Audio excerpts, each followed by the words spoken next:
Hello, everyone. Welcome to today's show. This is part two of an interview on this book, A Social History of Analytic Philosophy. Part one, the link will be in the description. So, if you want to go back and watch that, feel free. Part two, we're going to kind of just continue where we picked up last time with Christoph Schuringa, the author of the book. So where we got to last time was Wittgenstein. And so I thought maybe you could talk about Vickenstein's influence on analytic philosophy. Obviously, there's kind of like two parts to Wittgenstein. And in particular, I think, that the details of the social side of that story that people might not be familiar with and how that kind of like shapes the influence that Wittgenstein goes on to have on the subject. Yeah, Wittgenstein is a very interesting figure because I think the type of influence that he exercised is really distinctive. So, if you look at Cambridge as a place where philosophy happens in the first half of the 20th century, there's Russell who makes a huge impression with the ambition and range of his philosophical work and the enormous innovations in formal logic and so on, but sort of disappears off the scene to a certain degree. Then there's More, who kind of shapes, sort of the whole generation of philosophers that comes after him in Cambridge because of the way that he conducts discussion and the way that, just sort of throughout the philosophical scene in Cambridge is sort of permeated by a Morean approach. Whereas Wittgenstein, of course, is this kind of completely unique figure, who comes in from the outside. He comes from this extremely sort of culturally prestigious Viennese background, and he just sort of parachutes himself in and turns up in Cambridge. He doesn't even matriculate as a student because he doesn't seem to think that that's particularly worth his while. And I suppose, Wittgenstein's someone that's he's virtually a household name. He's someone who's known for being incredibly charismatic, intellectually powerful figure.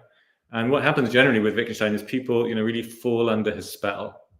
One of his students, perhaps the most important student, Elizabeth Anscombe, goes to Cambridge specifically to seek him out. And she says, there's a wonderful handwritten memoir of this encounter where she says that she became besotted with Wittgenstein.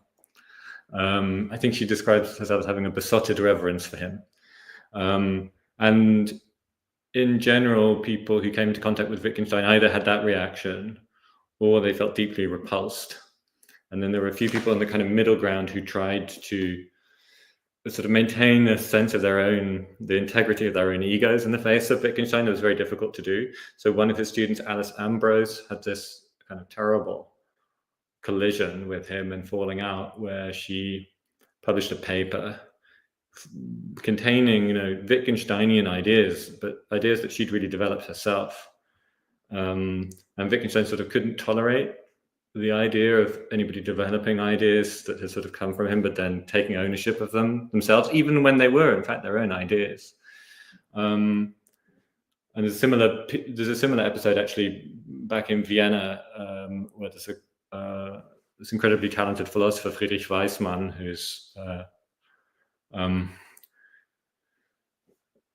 I don't know whether blessed or sort of cursed with this extremely careful, intellectually modest personality who's sort of tasked with writing a book setting out Wittgenstein's ideas as Wittgenstein's ideas change over time. So one thing's famous about Wittgenstein is there's a kind of at least two Wittgensteins that he changes his mind in a really dramatic way about philosophy. And Weizmann was supposed to track this development, and at some point Wittgenstein just gets fed up and loses patience with the disciple. So Wittgenstein really had disciples. Somebody who I think was very alive to that was the Oxford philosopher Gilbert Ryle, who's somebody who can actually be described, I think correctly, as a friend of Wittgenstein. So this was a very difficult thing to be, but Ryle was really somebody who could, hold his own in Wittgenstein's company and formed a kind of philosophical friendship with him. And Ryle says somewhere something like that, the atmosphere in Cambridge was really almost poisoned by this excessive reverence for Wittgenstein. And this lasts into the 1950s, so beyond Wittgenstein's death in 51.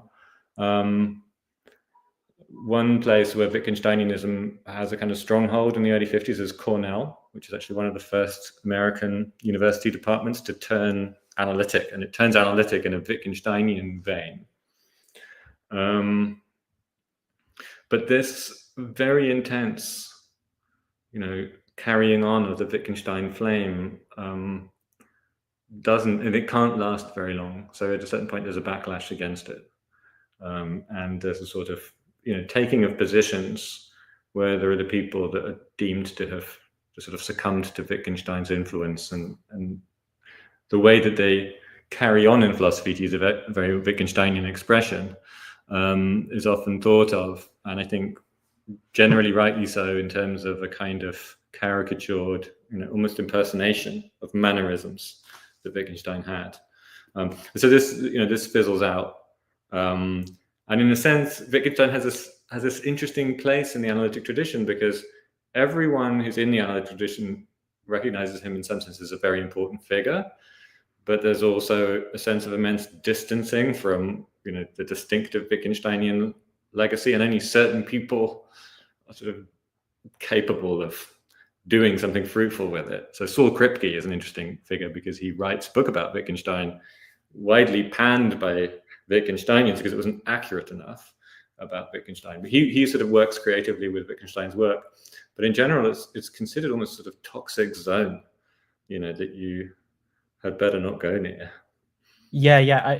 I mean, I've found a lot of Wittgenstein's insights into language to be useful, but then I have found often, if I ever, try to find sympathy with like Wittgensteinian scholars or whatever, you get into these incredibly bizarre discussions sometimes about like, oh, well, that's not really what Wittgenstein's about, and that's not real philosophy, this or that or whatever. And I'm like, hang on, what? Like, it just begins to, I don't know, become more. It makes me feel like I'm having a hermeneutic discussion over the Bible or something in church, rather than, which is rather than doing something else. It's very interesting. There's a purity requirement. Yeah. So, I mean, could you outline a little bit on this as well, like how Wittgenstein's background and wealth, and also, I guess, maybe his charisma and the relationships he forms with other important, powerful people play a role in him having access to certain opportunities and being able to influence the field in a way that other people couldn't? Yeah, I think in a sense there's not that much to say about that, because it's a short list of people that are the people that answer to your description. Because Wittgenstein, being from the background that he's from, so he grows up in a house. I mean, it's more than a house, really. It was called the Palais Wittgenstein, one of the grandest residences in Vienna, belonging to sort of one of the grandest families, where they would have regular musical soirees given by members of the Vienna Philharmonic. So string quartets, for example, that were composed of members of the Vienna Philharmonic, and among the people that would come to listen to these concerts were Gustav Mahler and Johannes Brahms. So this is the kind of level that we're talking about. And that background makes it completely natural for Wittgenstein that when he's got to a stage in his life where he's been an undergraduate student in engineering at the Technical University in Berlin, and then goes across to Manchester to work on aeronautical engineering because he'd been set on this sort of technical trajectory by his father. And he gets, to some extent, I think, stuck on this trajectory and sees a sort of sideways route out through the philosophy of mathematics, which he becomes interested in. At that point, the obvious thing for him to do is to get in touch with the leaders in that field. So he gets in touch with Frege and he gets in touch with Russell. There's a dispute amongst Wittgensteinians about which he spoke to first. It doesn't really matter. I mean, he went to see Frege in Jena and just, turned up at his door and said, "I'm Wittgenstein. Here are some ideas I have about mathematical logic." They seem to make no sense to Frege, who, because he Wittgenstein's a complete novice, but it didn't really prevent him. And he does the same thing. He turns up in Cambridge and announces himself at Russell's rooms, and he keeps coming back day after day. And Russell writes in his diaries or to his lover, that my German keeps harassing me, and at some point he finds out he's Austrian once he gets Wittgenstein's personal story. That's it, really. G.E. Moore, he sort of has some respect for and sort of utilizes in a certain way. He gets him to come to Norway when Wittgenstein retreats to Norway to work in solitude, and dictates notes on logic to Moore, thinking that's a good way to work, is to have Moore write the things down. He didn't seem to think that Moore was really up to that much philosophically. And then that's Wittgenstein, really. He sees that Russell's onto extremely deep problems about logic.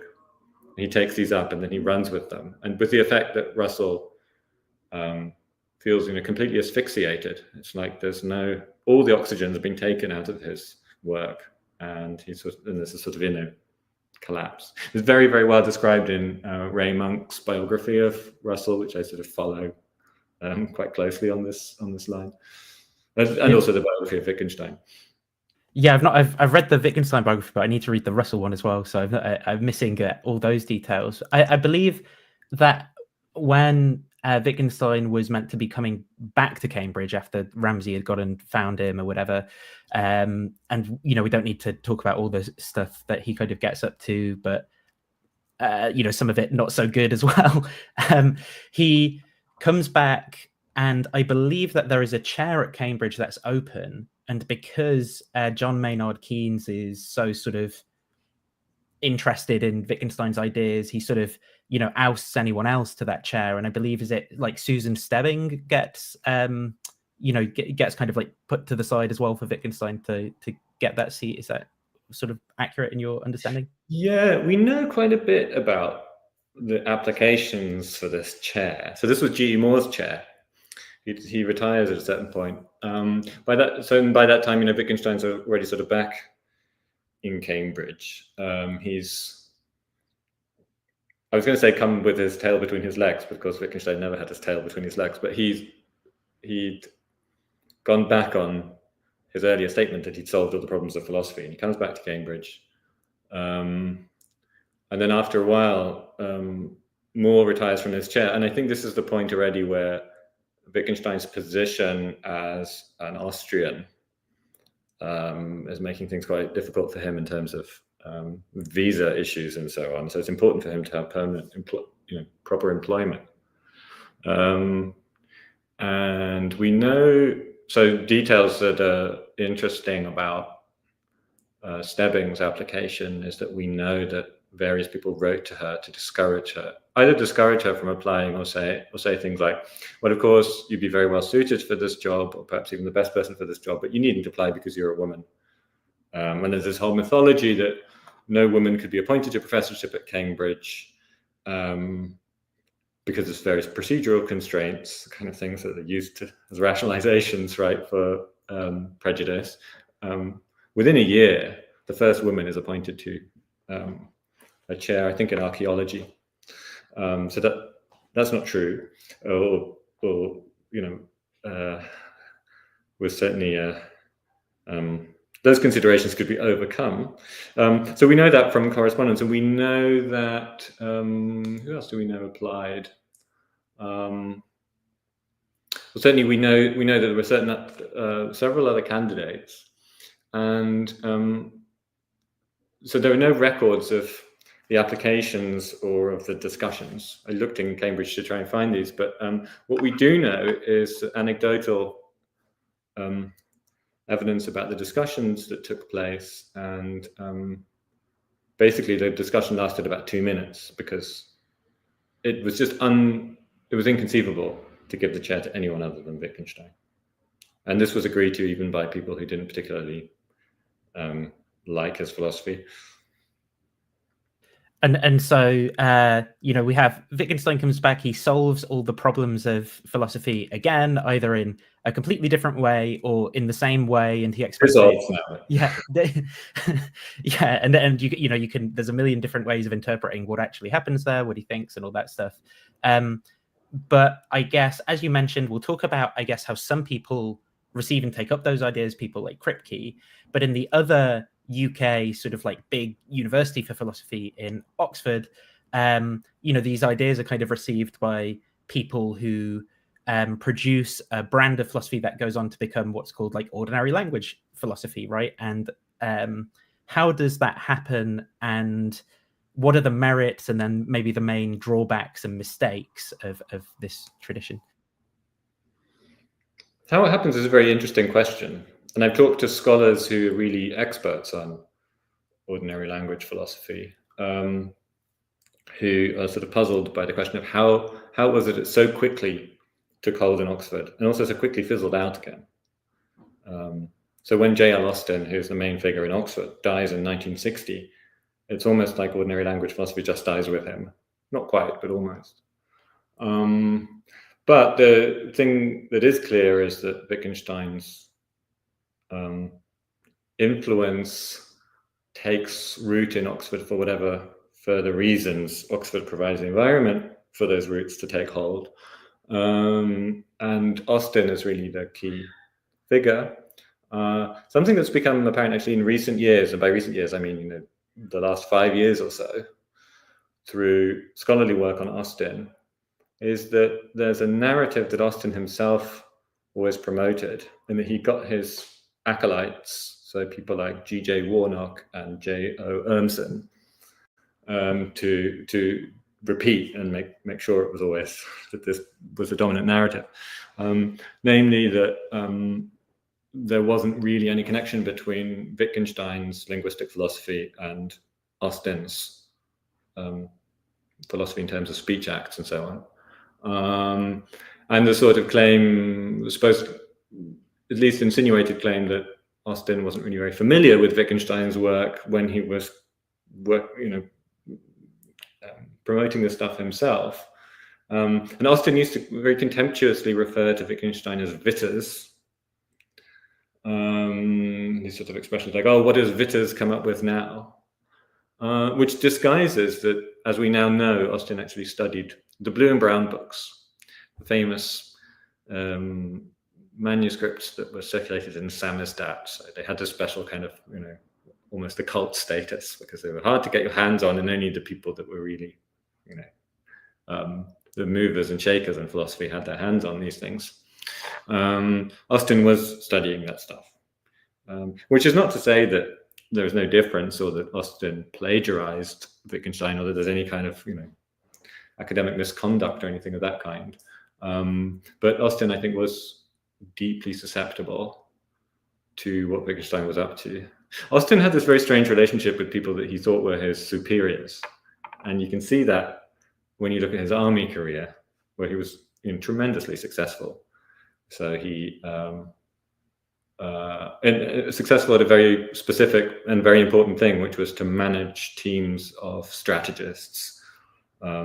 Each of whom had to perform a small task in a kind of big overall project, and to manage them very, very meticulously in very complex operations that relied on intelligence and interpretation of intelligence, and very high level stuff. He was a very good leader. He was terrible in his relationships with superior officers, of whom he could be very contemptuous. And he sort of, it strikes me as very obvious that he had this kind of relationship with Wittgenstein, who he must have felt was an, infuriatingly, unassailably great figure against whom other people had to be measured. And how does this movement of like people doing ordinary language philosophy, can you talk a bit about like how that kind of like grows and is received, and then then we can talk about, I guess, the big kind of Achilles heel of this whole idea and project? Yeah. So, well, how does it grow? I mean, Oxford, and I should say, despite what I just said, that ordinary language philosophy is quite distinct from Wittgenstein's philosophical investigations phase, in that it's very much signed up to the idea that the way that people use language in ordinary life is all perfectly fine just as it is. And Wittgenstein actually doesn't think that. Wittgenstein has a more subtle position on that issue. Yeah, I wonder maybe if you could articulate that a little bit, because is it I can't quote it verbatim, but the philosopher should leave everything in its place. Philosophy is like a descriptive task. The role of philosophy is to like detail everything in its place, but it shouldn't kind of prescribe, but the philosophical discourse is, there's other metaphors of it being like an idle gear that isn't connected to anything else, and quotes of Wittgenstein saying things like what is it? I want to show that what these people are up to. They're like slum landlords, or it's like a castle of air or a house of cards. I wonder if there is to what degree is Wittgenstein sympathetic to the descriptive account, and to what degree is he kind of different, if it's possible to just also So there is a closeness, isn't there? Because he does have the sort of general attitude of let's not mess with language as it exists as a kind of complex social fabric. But he doesn't think that the task of philosophy is simply to inventorize how people speak. Right? The task of philosophy is a kind of self-purgation in which philosophers are to free themselves from difficulties that they get themselves into when they fail to appreciate how language works in certain ways. But it's not like, despite the philosophy leaves everything as it is, it's not like philosophy has no role other than just to observe and inventorize existing language use, right? So the project isn't purely descriptive, and I think that's crucial.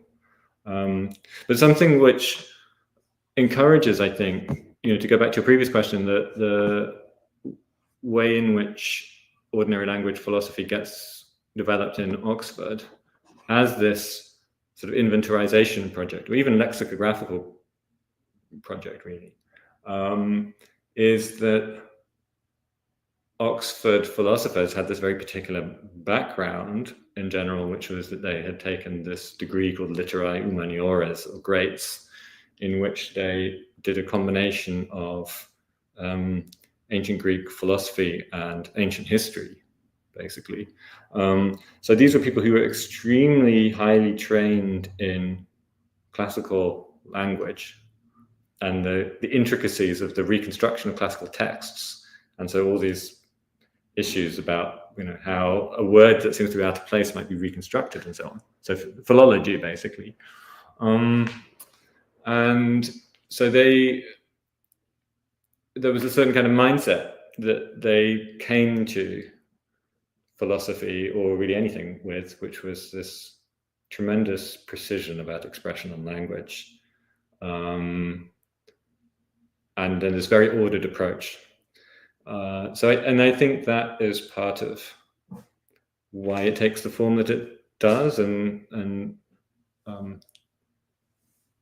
why it takes on this sort of almost obsessive form in terms of listing all the different ways in which some expression might be employed in all these different contexts. And so there was a talk at the Experimental Philosophy Conference I went to by Nat Hansen on why do some supporters of ordinary language philosophy sort of disagree with, I suppose, what experimental philosophers are doing when they empirically try to investigate maybe the way that words are used. And, he even there was this dispute between Austin that's recorded from, some kind of presentation he's giving, and like a Swedish student or someone, about whether like Sweden is hexagonal. And Austin sort of claims to have the authoritative stance on the right way to use the word hexagonal. And I think that Nat Hansen there wanted to make a similar point, maybe to a point that you also highlight in your book, which is like a key weakness for ordinary language philosophy in terms of, I suppose, the degree to which the method by which these philosophers consider themselves to be figuring out what the folk or something believe, or me and my friend don't really like that language. We try to say like non-philosophers, but we're thinking maybe we should start saying the peasant, what the peasants think, just to try and highlight how like, I don't know, weird it is to sort of talk that way. But yeah, in terms of this key weakness, could you articulate what you see that as, and how ordinary language philosophers sort of see their own project in order to understand what that weakness is? Yeah, I mean, so Bernard Williams, who's a very interesting philosopher because he was a very acute person who could put his finger on things, and then sometimes having put his finger on the thing, the acuteness in that part of his thinking sort of fades. He goes on to something else. In the 50s, he wrote this really interesting review of a book by G.J. Warnock, who was one of Austin's disciples, in which Williams says, well, hang on a second, you're claiming to be laying down, how ordinary people use concepts, but actually, this just reflects a very restricted group who have certain actually kind of philosophical presuppositions built into these claims, right? So one of the things Russell says is, Williams says is, in response to Warnock's it's very familiar sort of bashing on about how nobody believes in a soul, an immortal soul that survives the body. No ordinary person believes in that. And Williams says, well, evidence is kind of to the contrary.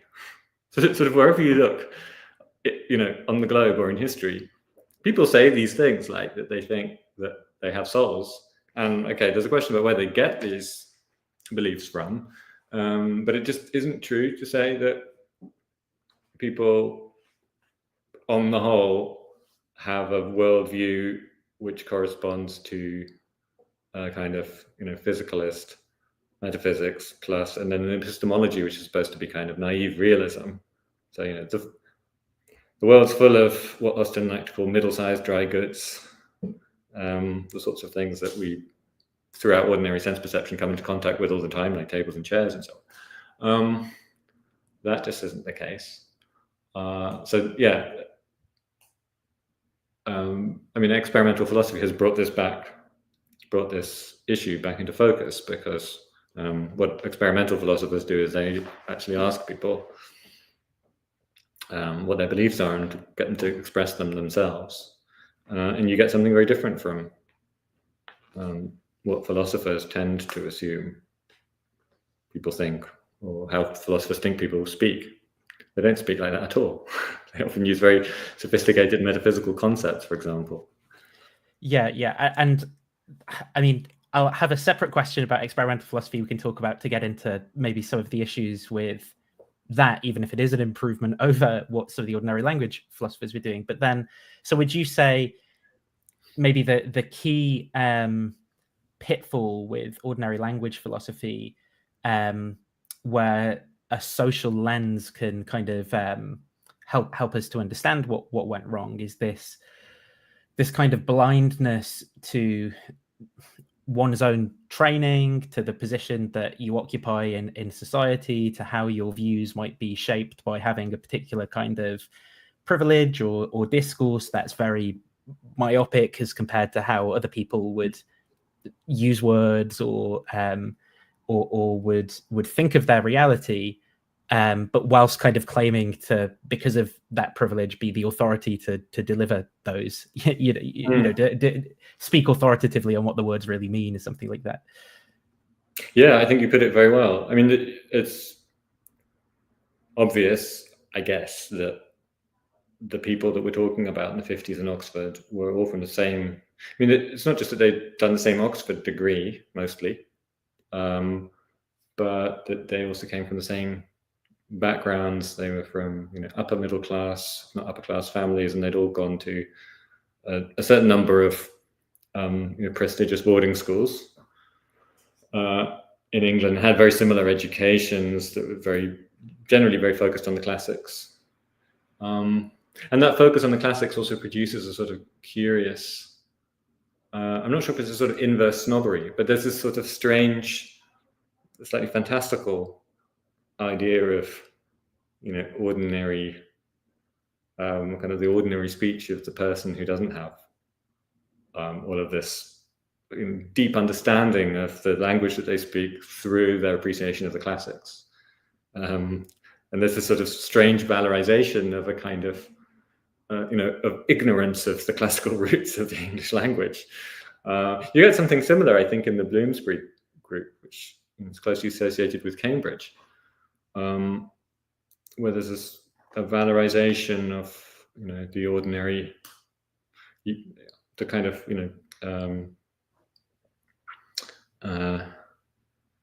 this sort of image, this often a kind of idyll of whether it's rural peasant life or whether it's, the life of the industrial proletariat.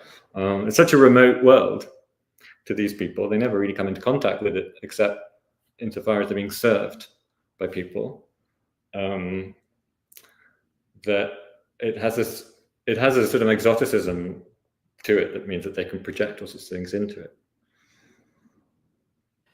So I suppose the next thing after ordinary language philosophy is kind of like how these ideas that are coming out of Oxford and Cambridge, and I suppose British universities more broadly, begin to be received by American philosophical institutions and philosophers. As you say in your book, a lot of Americans are kind of coming over to the UK for some type of education for some time and then going back. And it's out of that where people then begin to, I suppose, conceptualize what they're doing in terms of analytic philosophy. So where does analytic philosophy get kind of constructed out of? What's the story behind all of that? So the way, according to me, it gets constructed is that in the United States, in the immediate post-World War II period, a group of philosophers get together basically, and they take on this sort of realization that they have that if philosophy in America is to go forward, right, it must draw on those movements that seem modernist and progressive in philosophy, and those are not the approaches that are dominant in America at that time. Right? So in America, philosophy is very much dominated by kind of humanistic, often quite sort of grand in metaphysical theorizing. When you say humanistic there, you don't mean like the pragmatist use of the term like humanism. You mean no, I mean more. So the kind of things I have in mind are sort of a often secularized version of Thomism. Right. Okay. And sometimes Thomism itself, religious philosophical movements are very important in the States in this period still. But humanistic in the sense of continuous with the humanities understanding of philosophy, and it's all about man's place in the world, and they would have used that sexist term at that time.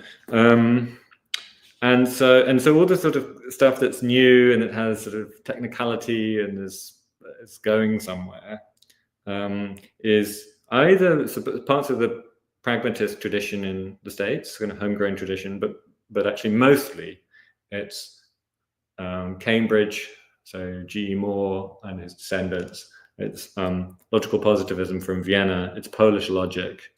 And there's a sort of realization that this is where it's at. And so Herbert Feigl, who's one of the key figures, I think, in the sort of constitution of the making of analytic philosophy, together with Wilfrid Sellars, as an American philosopher, published a big collection of classic papers, classic in the sense of, having been around for some time, which they call Readings in Philosophical Analysis. And it says in the preface, they wrote to, a very large number of philosophers, or people that they were sympathetic to, and asked them what they thought should be included in this volume. And that volume, in a way, it's one of the first documents of a thing called analytic philosophy, because it very self-consciously amalgamates those pre-war movements. And the United States is in a very specific position after the war, right? Because it's now the dominant power in the world, and rivaled. It's not matched, but it's rivaled in terms of influence only by the Soviet Union and the Soviet sphere of influence. Plus, America has this enormous paranoia about the idea that they're now in a Cold War, and the Soviet Union is preparing at any moment to attack, which is largely an American, it's an inner American anxiety, but gets acted on. And as the kind of leading power that's come out economically as the reigning champion from the Second World War, it now pours enormous resources into protecting itself against the Soviet threat. And there, it becomes crucial that in those early days when analytic philosophy is being formed as one unified movement, a lot of the leading people actually in what's now analytic philosophy are employed by RAND, which stands for Research and Development, and comes out of military research during the Second World War. So this is post-war, still military in the sense that it's concerned with things like how to outwit the Soviet Union in the nuclear arms race that the United States thinks it's in with the Soviet Union. And RAND is the place where decision theory and then game theory get developed in a very, very sophisticated way. And there's enormous energy and excitement about this sort of new wave of mathematical and economic thinking. And so a number of figures that are very familiar to those of us who've come into contact with the classics of analytic philosophy are employed by RAND to work there, including W.B. Quine, Donald Davidson, Hans Reichenbach, Alfred Tarski.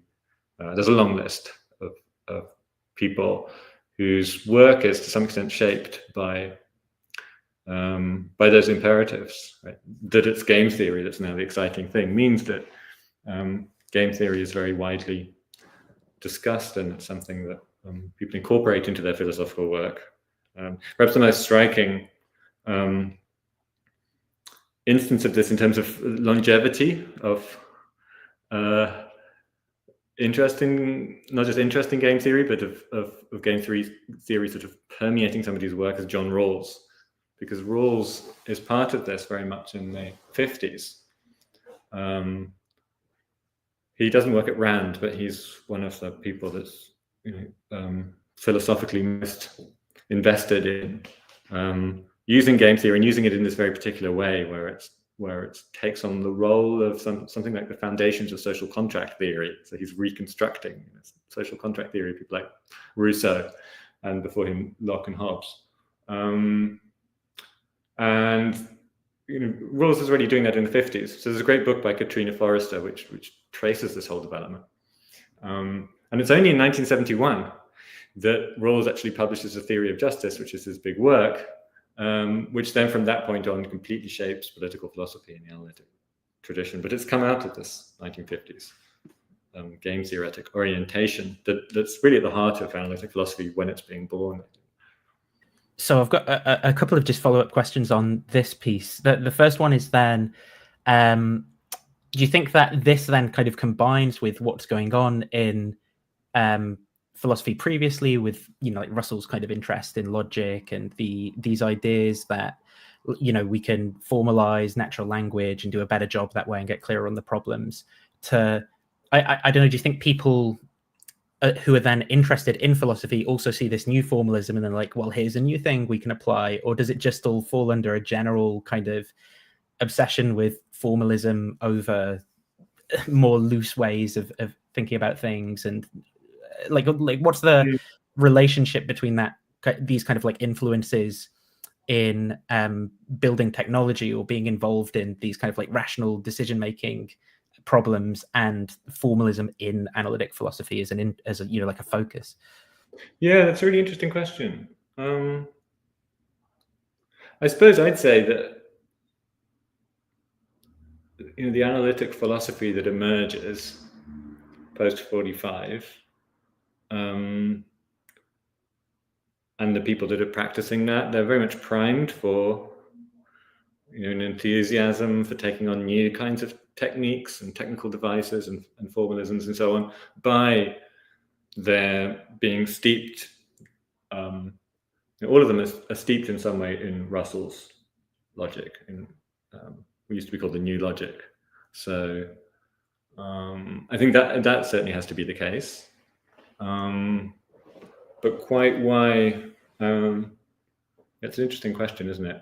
How that, whether it's that produces itself a sort of hunger for further technical innovation, or whether it's in part, maybe both things are true. The other thing being that philosophy done in that way, the way that sort of comes from Russell and from the Vienna Circle and these people, what they have in common,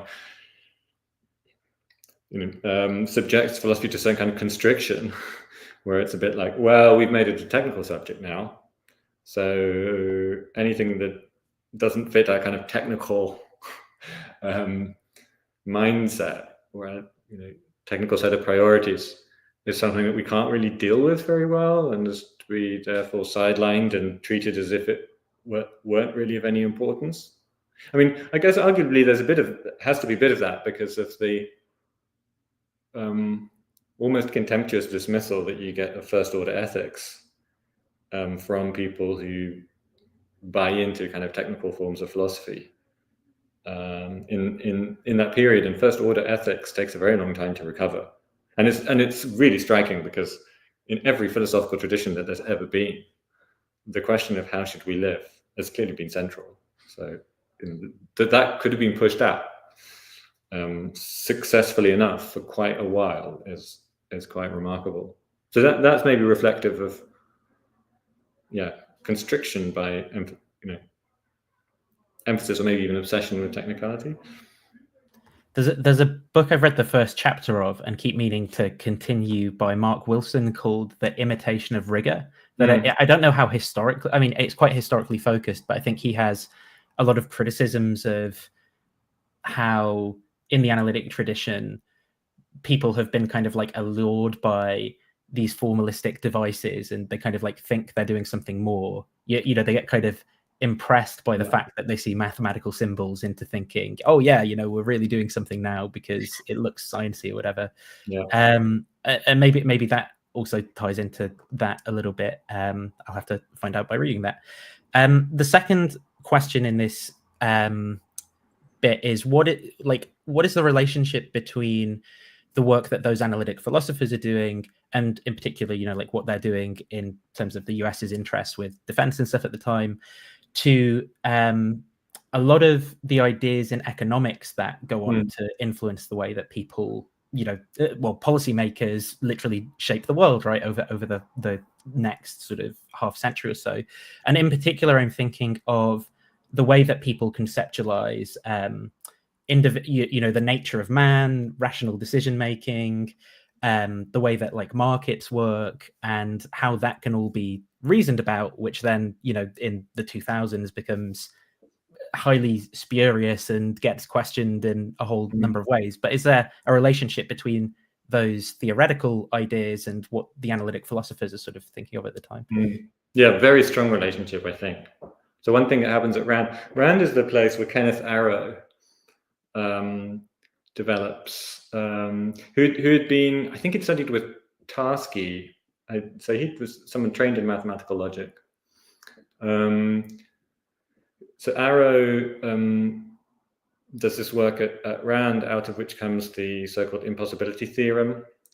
And the impossibility theorem is interesting because there's a question of what it means in technical terms, but the question that sort of relevant, at least to the way I'm interested in looking at this history, it takes on this sort of enormous resonance, because actually what the point was of the impossibility theorem as far as ideologues were concerned, so the promoters of what in this period is self-consciously called neoliberalism, which is distinct from the sort of Thatcher-Reagan neoliberalism that we get later. So neoliberalism at this point still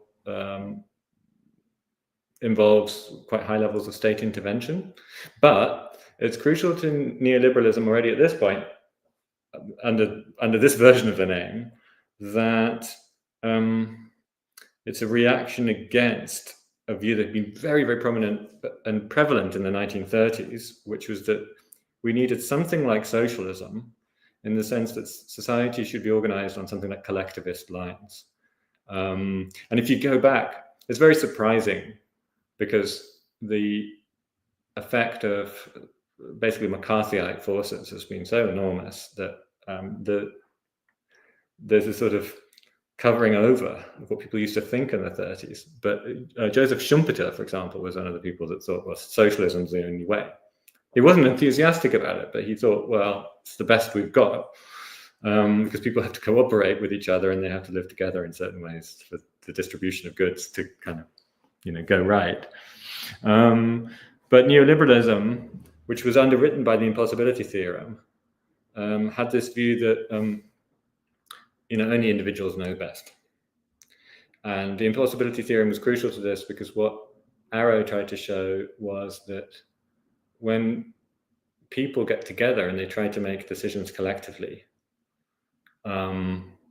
you get, which is what a certain conception kind of collectivist democracy looks like, you get all these weird sort of skewing and perverting effects, which mean that people actually don't get what they want. It's a very sophisticated technical result, which is amenable to all sorts of different interpretations. But the interpretation in a way that matters for this story is that it seemed like Arrow was giving enormous grist to the mill of those who wanted to say the best way to organize society, even in the collective interest, is for everybody to just do as they see fit, as they think best, and that is, maximizing their own utility. And then we'll see how that goes. But nothing could be better, so let's do that. And so this fits in perfectly with a certain strand of classical liberalism, which then gets all of this space to breathe, and not just in the work of Rawls, Rawls is a very complicated figure because his views were very original, and he in some ways distinguishes himself from classical liberal tradition, but there's a basic sort of tendency to promote a view that had seemed really untenable in the pre-war period, in the 30s, when it was very much politics was a choice between socialism, where socialism meant something more like communism, or fascism. Individualist liberalism had been in the minds of kind of great swathes of the intelligentsia completely discredited. And I'm just thinking of time here, by the way. I'm around to let you know I'm around about like halfway through the questions that I've got, and I can par down the remaining ones if you want me to. Like, that sounds great. Let's just keep going. Okay. So I wanted you to possibly like expand a little bit more on some of these American political influences and how they shape analytic philosophy then as well, because America becomes, I suppose, the biggest outputter of philosophical knowledge and publications, and there's just more institutions, more money, all this kind of stuff, even if Oxford and Cambridge have this historical prestige. And there's a lot of stuff going on in the politics of America, and I think that those political movements either directly intervene and shape things in a certain way, or I suppose when we see them historically, can hold up a mirror to analytic philosophy to show what's going on. So would you mind just explaining what you go through in the book as like some of the main ways that analytic philosophy shaped? Yeah, so the crucial thing is McCarthyism, which is this word, it's a kind of umbrella term, right, used to capture the kind of general climate of paranoid persecution of various sorts of people. It's well known that it affected Hollywood in a big way, but it also affected the universities, perhaps in an even more far-reaching way. And philosophy as a university discipline was particularly hard hit by McCarthyism. So McCarthyism was this whole network of different things. So there were these committees the most famous of which is the House Un-American Activities Committee, which you could be called in front of, technically as a witness, but actually, functionally, people were defendants, and they were, if they could be implicated in some kind of communist activity, that was the end for them of their careers. So philosophers were, literally put out to pasture and had to do other things to make a living if they were associated in some way with the wrong thing. And as is well known, it didn't take much to be implicated. And there was this kind of complicated argument that was used to the effect that if you were a communist, and you could be communist basically by association, you didn't have to be a party member, you didn't even really have to ever said anything communist, but so that the bar on being communist was very low. But suppose you were a communist, that meant just sort of by definition that you were controlled from Moscow. It's like this kind of Manchurian candidate picture of you're just a puppet on strings, and it's Moscow controls the strings. And given that you're just controlled by Moscow, that means that you can't think freely. And if you can't think freely, then your intellectual activity goes against the precepts of the American or any other Western university, because the university is a place of free inquiry. So those are grounds on which to be fired from your university position. The way it often went was that universities would do their own committee hearings on their people in order to insulate themselves against the threat of McCarthyite persecution. And those intra-university hearings could be even more brutal. And rifts were created in departments that lasted for whole generations. And of course, if you think about it, the after effects of all of that savagery have meant that there have been all sorts of episodes, sort of personal and institutional episodes that people have just not talked about ever since. And there are people who will just, take some of this to their graves. Exactly what went on. And so the crucial thing about McCarthyism is beyond the committee hearings and beyond something which is actually even more important in sort of procedural terms of committee hearings, which was the activities of the FBI under J. Edgar Hoover. So the FBI would follow people around. Rudolf Carnap, they followed around for ages. They had I don't know if it's 8, but many different officers, FBI officers, trying to figure out what on earth Carnap was up to and reconstructing who he talked to in Prague and all of this. And occasionally he would send $10 to some, beleaguered communist academics legal campaign, and that was a problem. So there was that whole infrastructure. So there's the committees, then there's the FBI. But even more important than any of that is just the chilling effect of this climate of fear in which it's not, not only are there certain things you can't say, but it's sort of not even clear what would count as a sort of thing. This has a massive sort of constraining effect on the sorts of philosophy I think that people do. So some of the people that get it in the teeth from McCarthyism are really working on social topics where they're taking a very left-wing stance. So an example of that is the philosopher called Barrows Dunham, who was fired as a result of a McCarthyite hearing, had actually had his book endorsed by John Dewey. At a certain point, some ghoul writes a letter to Dewey saying, this guy's dangerous. And Dewey does this, in my view, really disreputable and shameful thing, which is he writes to the publisher trying to withdraw his endorsement. But anyway, so Barrows Dunham is writing on the very issues that are at stake between socialists and non-socialists, let's say. And then there are other people who work in logic, and it's just that they hold certain political views in private. So there are all sorts of different forms that this takes. but I think there's certainly a sort of overall effect, and of course the evidence for this is largely circumstantial. But I think there's an overall effect where people become very inhibited in terms of what kind of philosophy they might do, or what views they might develop. Yeah, such a serious topic, and I, like in my mind, I can't stop myself from trying to make a joke about it to today's politics, but I couldn't think of like a good one that wouldn't be sort of like just sound really bad in light of like how bad some of the things you talked about were. But yeah, it's interesting how many people today will say still, that it's actually, these universities are infected with the woke mind virus and stuff like that. And when actually, if you look at the history, there's been this incredibly strong state intervention in favor of these right-wing ideas. And so, maybe if you believe in the free marketplace of ideas and its operations, right, you might be thinking, oh, even in spite of state intervention, it's still tending to go in this direction for reasons, maybe.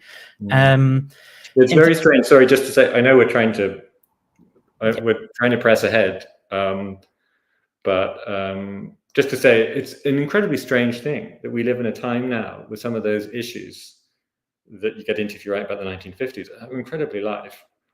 So people, especially in the US, who have to really think about to what extent they admit what their philosophical views are, because of somebody else saying, well, we need free inquiry, where free inquiry means just like pushing out radical thought. It's really surreal. And then I guess something else you talk about in the book are also how I suppose it's part of this theme of criticism around analytic philosophy and about like whose interests and experiences it tends to reflect. And that is that there are these stories of people who try to get involved in analytic philosophy in America and offer differing perspectives, I suppose, particularly using the sort of tools to engage with salient political topics such as in the civil rights era, and then, the issues that persist in American society after that. But it becomes increasingly difficult for them for various reasons. Do you want to just briefly highlight maybe, what are two of those cases and what the stories are and how that leaves analytic philosophy, I suppose, all the worse in terms of how it considers itself? Yeah, so one thing I think is really interesting, no, I'm not entirely confident whether I should describe him as an analytic philosopher or not, but he's working within the philosophical mainstream in certain ways. Forrest Wiggins, who was fired. So he was the first black philosophy professor, first black person to hold an actual professorship in philosophy in the United States, and also the first person to be fired from such from such a professorship. And I was going to say simply gave a speech. I mean, he gave a very provocative speech about American foreign policy, in which he made statements, for example, about the Korean War that would be completely borne out by the judgment of historians. But he was subjected to absolutely relentless McCarthyite witch hunt, which involved all sorts of accusations were slung around. Like, so one thing was that he was homosexual, so he couldn't be near students for that reason. Another accusation was that he slept with all the female students. I mean, some of these things not entirely consistent with one another.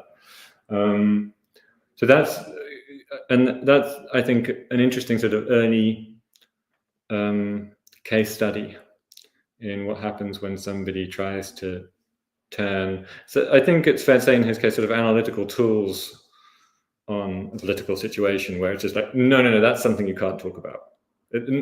Not about that topic. You can't do that.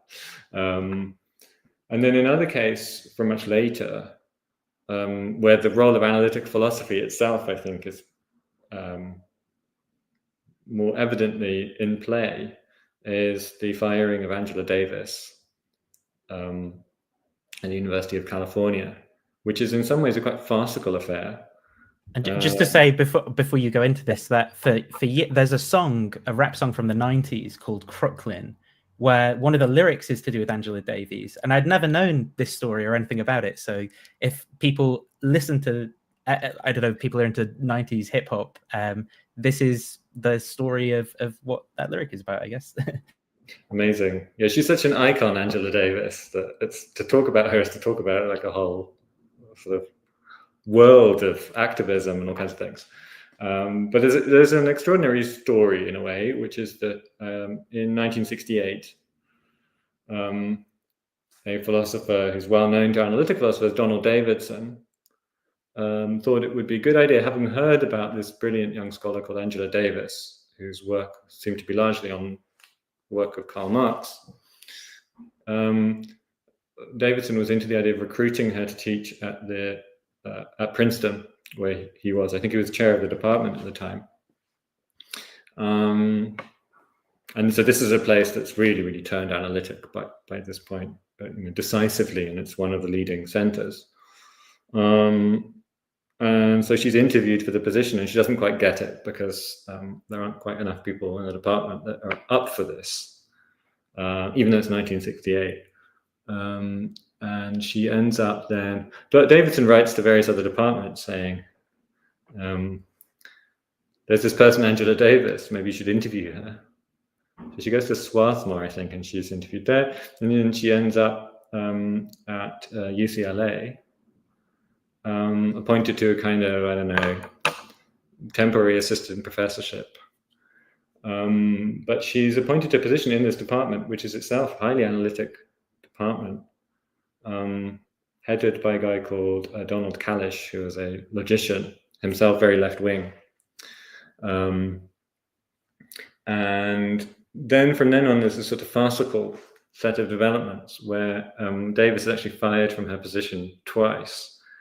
And so the first way that they're trying to get her, and this is a sort of extraordinary because it's the late 60s, but still, it's, they write to her and ask her, are you a member of the Communist Party? And they think, well, this'll do her in. And she writes back and she says, yes, I'm a member of the Communist Party, and I consider this to be, an integral part of my radical philosophical work and so on. I want to see a better society in America. I can't remember exactly what she writes, but she basically just says, well, yes, and some. Yes.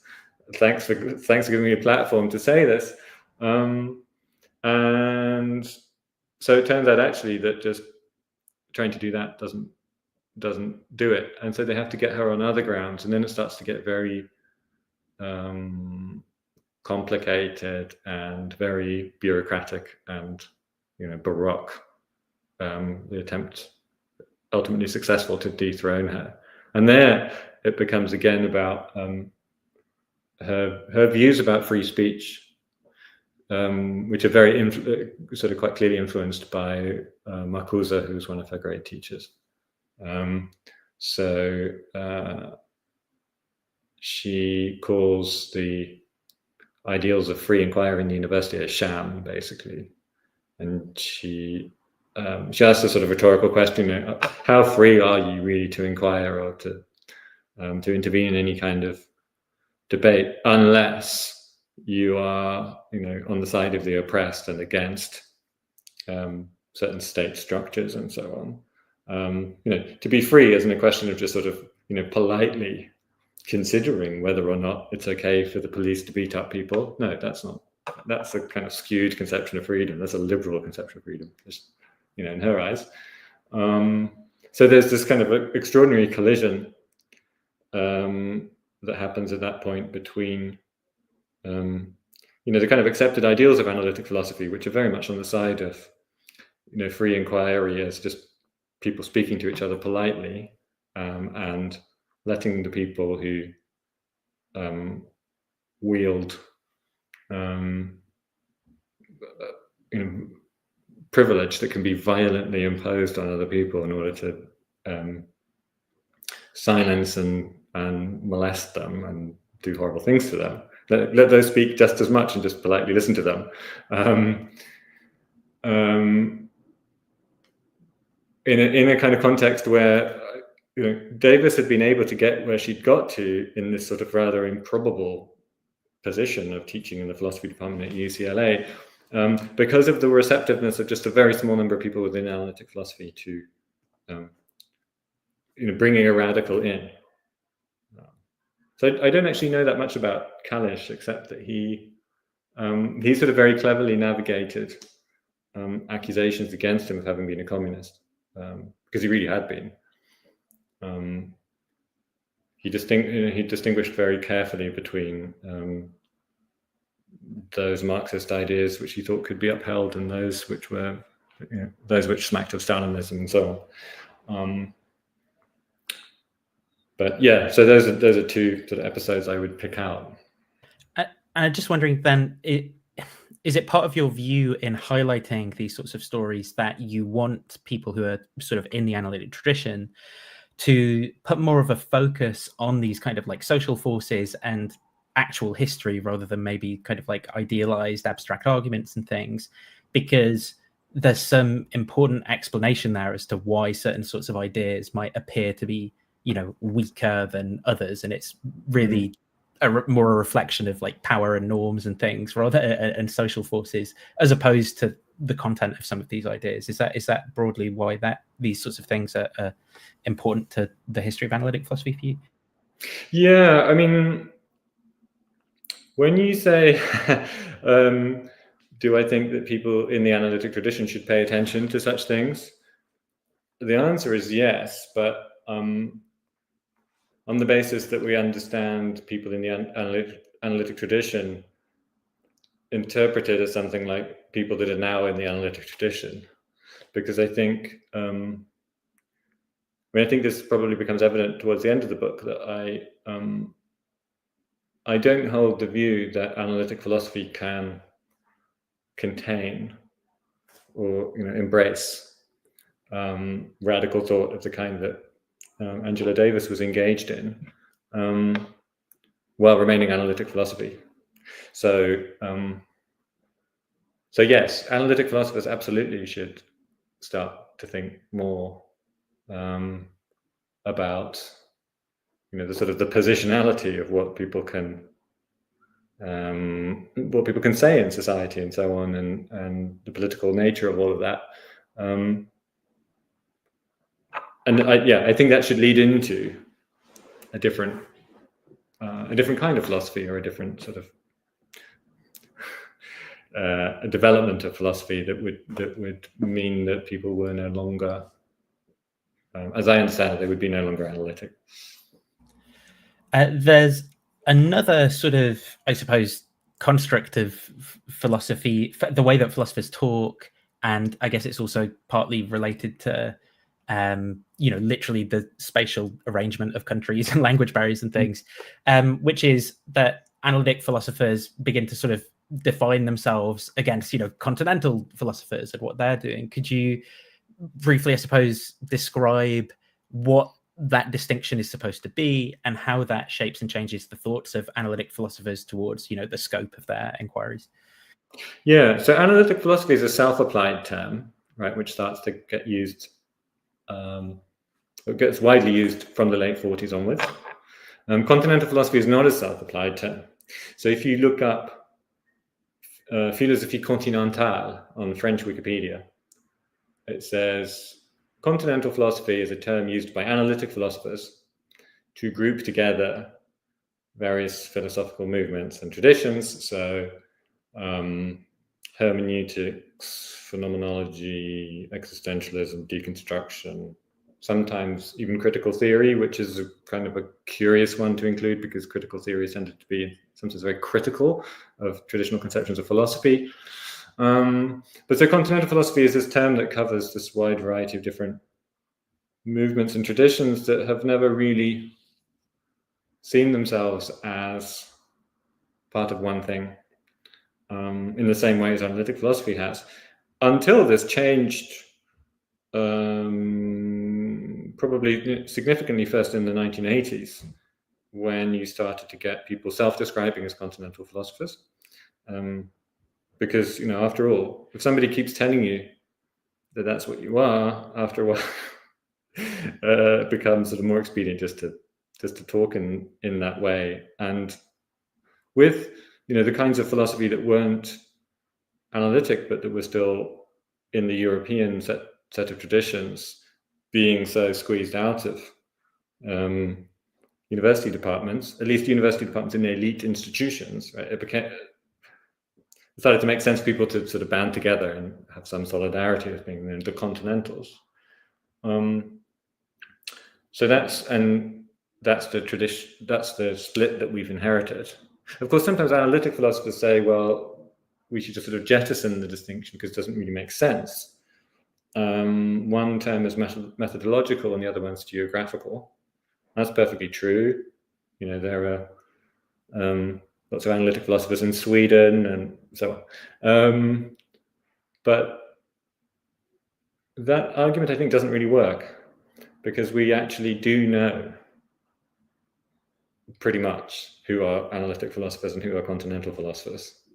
And maybe in some places there's some crossover.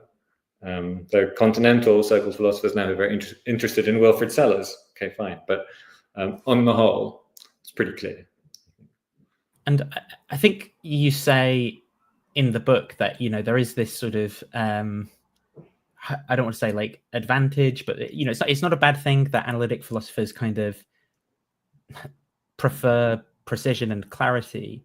But I think that there are also some things that you think analytic philosophers sort of like miss out on in, just kind of like othering this whole group of traditions that have a whole bunch in. I mean, what are some of the main important things that you think are being missed by doing that? Yeah, well, if I wanted to be cute, I would probably say, culture, history, psychology, large tranches of human knowledge and experience, which count for continental philosophers, and I'm just going to call them that now, in a way that they don't count for analytic philosophers.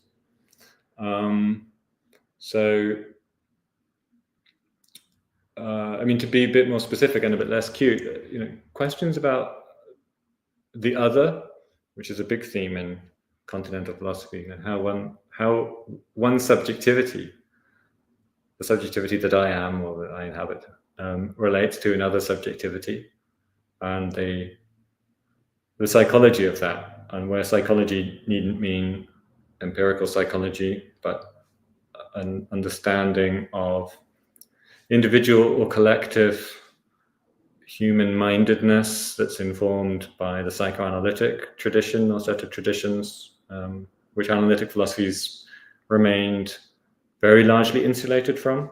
So again, you have specific people who are very interested in it, like Richard Volheim, but in a quite specific way.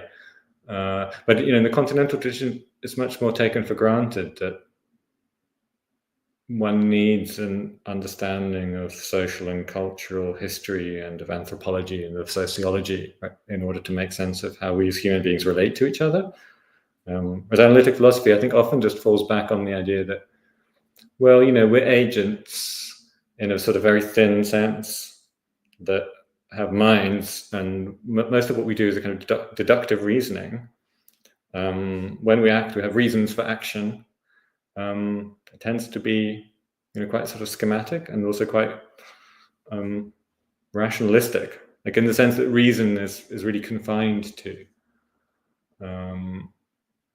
the sort of thing that analytic philosophy is just much more at home with, which is reasoning on the model of logic, as opposed to kind of much richer conception of what minds do and how they engage with the world and how minds relate to each other. I think that to me the most striking thing is that subjectivity itself just isn't really thematized in the same way in analytic philosophy, and the formation of subjectivity. It just it tends to kind of drop out of the picture. Yeah, I think in my view, maybe there's two main parts of the analytic tradition which like play this role, one of which I've got a question on that I will ask a little bit later about this method of intuitions. But I think the other one is probably something like representational semantics or something like that, though, as we've talked about, people who move away from that, it doesn't necessarily fix all the problems. But I think because people begin to just think that the questions are just about representing the world correctly or something, as opposed because that's what language is doing, as opposed to there being these questions that history and social forces and perspective can have anything to say about. I don't know if you would agree with that, or do you think that there's maybe more important core parts of analytic philosophy aside those that are should be more critically assessed? No, I think that's fair. Yeah. Okay.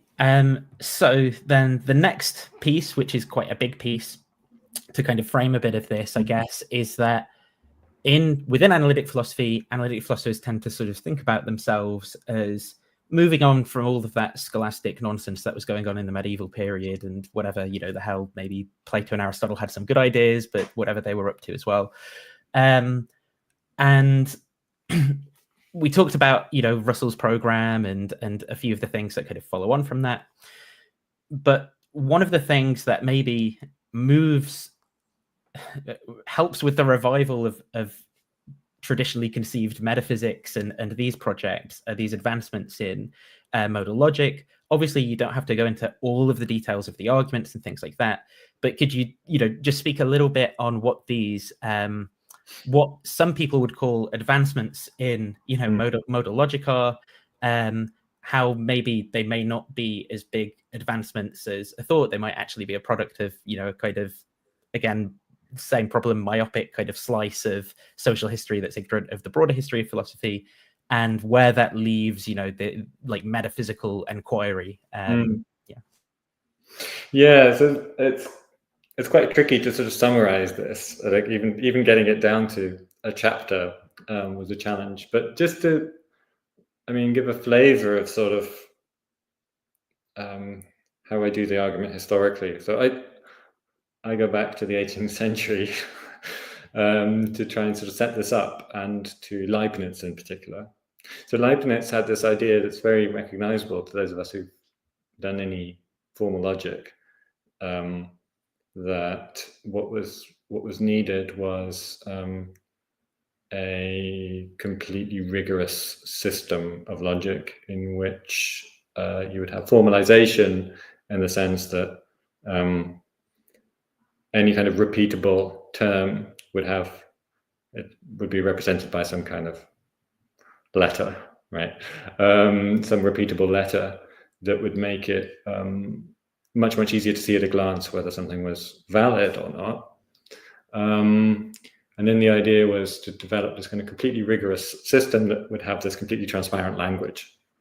And this project foundered for a very long time. Right? So Leibniz tried to do some of this. Leibniz, very sagaciously thought it would take many years and it would take many people to do this. And all the time there are these problems about constructing such systems. And the problems tend to have to do with what logicians call intentional contexts. So intentional with an S, which are contrasted with extensional contexts. So the easiest way, I think, to try and give a sense of what that means to people who don't know is that extension is a matter simply of whether or not I succeed in pointing to some object in the world. So in a purely extensional logic, all that matters is that when I use the word pen, there's actually an object that if I say the pen, that I'm uniquely picking out or whatever. It's just about whether or not you sort of, so to speak, reach out into the world and grab the right thing. When you add to that intentional context, things get much more complicated, because intentional contexts are things like contexts of belief, where we say, Christoph believes that such and such, or contexts, and this is going to be the crucial one for modal logic, in which things are said sort of in particular ways, such as that something is necessarily so or that it's possibly so. Right? So modal comes from the word mode, which means way, right? Ways for things to be.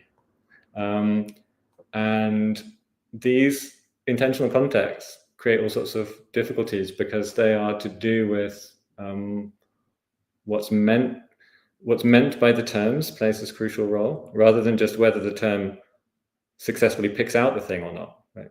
Never mind about how it means what it does. Just does it pick it out or not? And because of the technical complexities to do with intentional logic, formal logic never really gets going for ages. And then in the 19th century, there's a big breakthrough. And this is due to a man called George Boole. Right? He's responsible for Boolean algebra and so on. The reason Boole can make this breakthrough, so I'm just following the logician C.I. Lewis here, who tells the story this way. Boole can make this big breakthrough basically because he's a mathematician. And sort of purely a mathematician rather than a logician who's trying to do mathematics and other things. And the thing about mathematics, as Boole is doing it anyway, is that it's purely extensional, basically, right? So mathematical reasoning is just about whether or not you can put things in certain boxes. Do they go in the boxes, yes or no? And then what follows from that? So if you think about set theory as an example of this, there quite literally we're just talking about, is A an element of collection F? Well, suppose that collection G contains all the elements of collection F, then does it follow that A is an element in collection G? Well, it does, but you don't have to know anything about the ways in which the terms above relate to the things in the world. You just have to know what goes where, kind of what fits in what boxes. So Boole, doing logic purely extensionally, could make this big advance and basically constructed the first important formal logic, which then becomes the Boole-Schroeder algebra, the leading formal logic until Frege makes these great logical breakthroughs in the late 19th century. And the success of this kind of formal logic generates in a lot of people the sense that, well, formal logic had better just remain extensional. So keep the old problems out. And Russell sort of vacillates on this, interestingly. He's kind of divided. So he was aware of the problems, right? Interesting. Because I don't know a lot about Russell's thought around that. Yeah, he wrote a paper on necessity where he slides all over the place in a very interesting way because he knows what this problem is. Quine was one of the most vociferous upholders of extensionalism. I think because for him it went with a certain kind of empiricism. I know that Quine, in a sense, becomes a critic of empiricism, but he's an upholder of a basically empiricist metaphysics approach to things. Sorry? The metaphysical project, I suppose, of Quine. Yeah. So, Quine sort of thinks of the world as just this ordered collection of items and where they all fit, and that's what matters, and let's not let modality back in. And Rudolf Carnap at some point, goes soft on intentions, and Quine raises this rhetorical question of what's it going to be next? Hitler? That's how strongly he feels about it. Now, so that's the background to the story. Now, then in the 60s and 70s, this work happens, done by various people. So an important figure in this is Ruth Barkan-Marcus, another one's Saul Kripke. And they start to develop modal logic technically in a way that had been thought couldn't be done. I'm just speaking very crudely, but basically that they were doing things that weren't supposed to be doable. And sorry to interrupt again, but just am I right in thinking that C.I. Lewis before this had developed a modal logic? Yes. Just because I didn't know that detail, and I think I got it from the book, and I was like, in my head before this, I'd always thought Kripke invented modal logic or System K, and that was just completely historically wrong. So. Yeah, so C.I. Lewis came up with these 5 systems modal logic, or S1 through S5.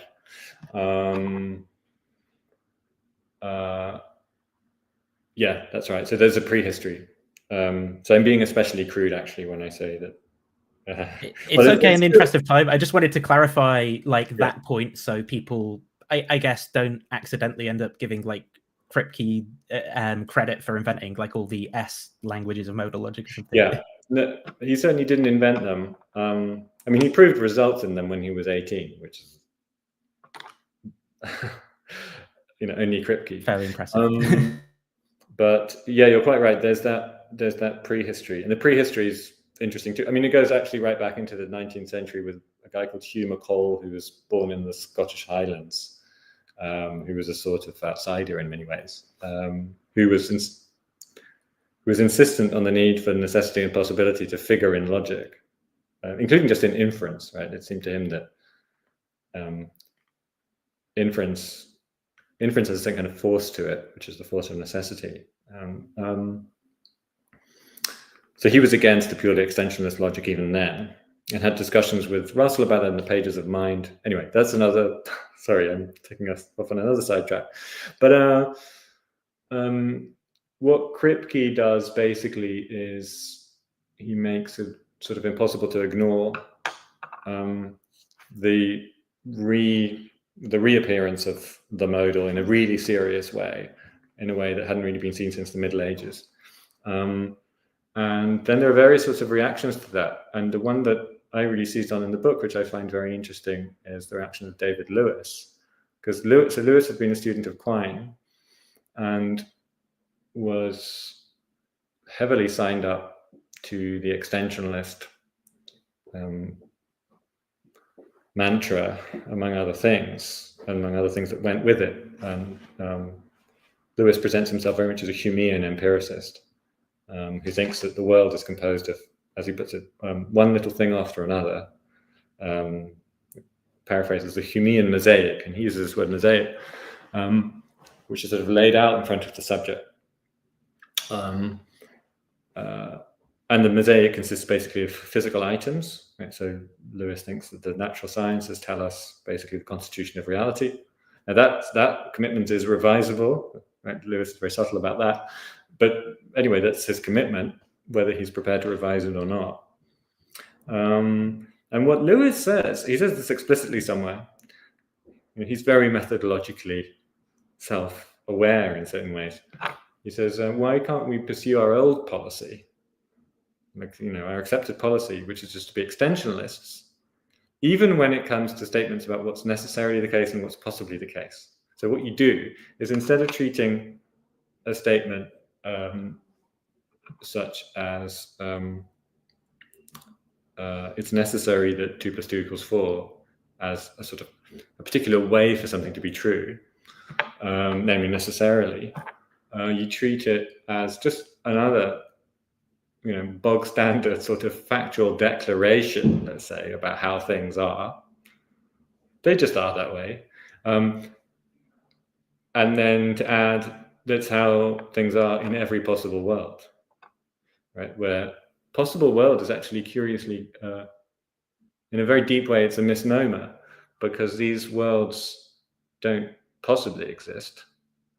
They're not like Leibniz's possible worlds, which are worlds God might have created, but in his wisdom didn't, because he created only one, the best of all possible worlds. But they're actually all existent worlds, and they're sort of laid out, all one next to each other, one next to another, so to speak, as a kind of great Humean sort of hyper mosaic. Each of them just as existent as all the others, and just as, in that sense, real.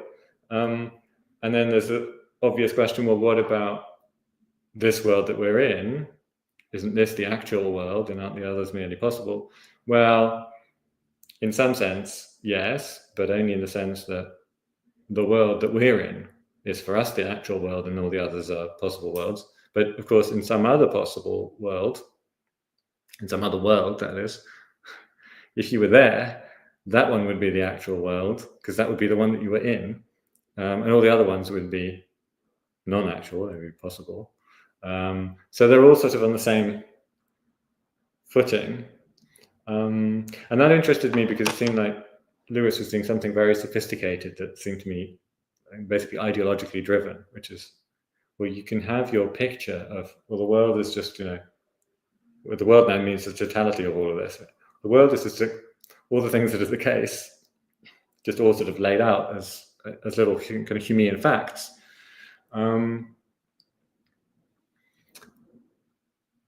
While still being able to say necessarily such and such and possibly such and such, and those statements, be truth functional and so on. So you could have your sort of extensionist cake and eat it. Of course, what Lewis's disciples and followers do with this is something highly distinct from what he does, because nobody accepts, with very few exceptions, nobody accepts the modal realism, which is this view that all the worlds are real, or the, as he calls them. You'd be surprised, some of the people I talk to, but okay, yeah.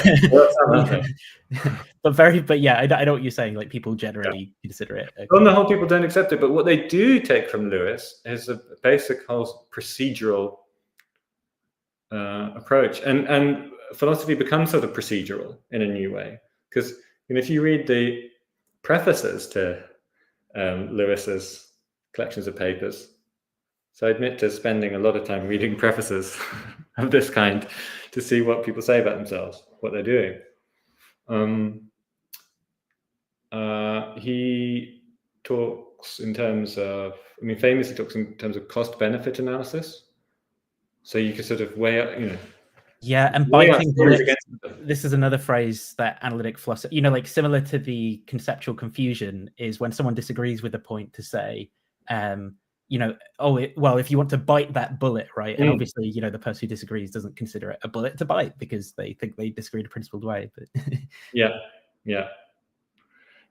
I often have my mouth full of bullets when subject to that accusation. Yeah.